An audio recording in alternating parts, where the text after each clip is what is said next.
All right, Fred, this is this is quite interesting to hear this op-ed from you because you've worked side by side with John Bolton for decades now. First of all, tell us, you're calling on him to withdraw this book, not to publish it. Why is that? Well, Liz, we want presidents, this president, every president, to surround him or herself with the most qualified aides, to knock ideas around, to put out things hypothetically, and to confide in them and to know that those consultations are private. They're not going to be published in books or in newspapers. And, you know, Secretary of Defense Robert Gates, he resigned in 2011, but he didn't publish his memoirs until 2014 because he didn't want the internal knowledge he had of the Obama administration or of President Obama or of Joe Biden's incredible incompetence to affect the outcome of the 2012 election. So my view is, my advice to Ambassador Bolton is hold off on this book until after the 2020 election. I think it protects the principle of presidents consulting with their advisors, and it will immunize Bolton from any accusations of trying to tip the 2020 election. All right, Fred, you've been very close with John Bolton for the past 2 decades. I assume he's seen your op-ed. I assume you've had some personal communication with him or his staff since the publication of this. Has he responded to you in any way, given your charge on him to withdraw his book?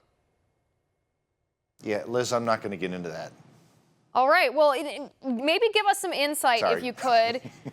Well, you make it hard on me, Fred, but I understand.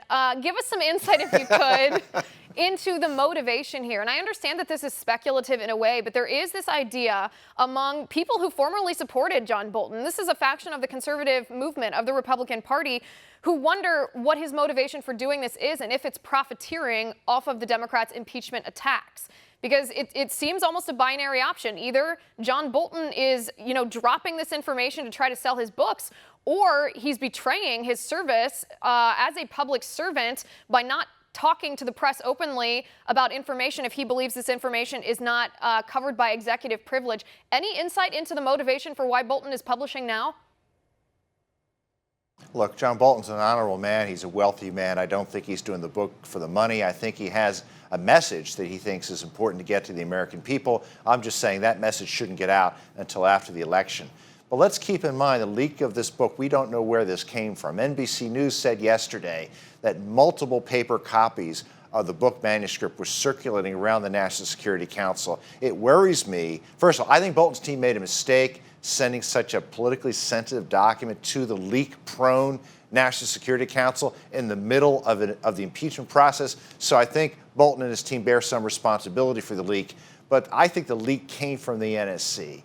The president needs to find out where that happened. And if it did happen at the NSC, heads should roll.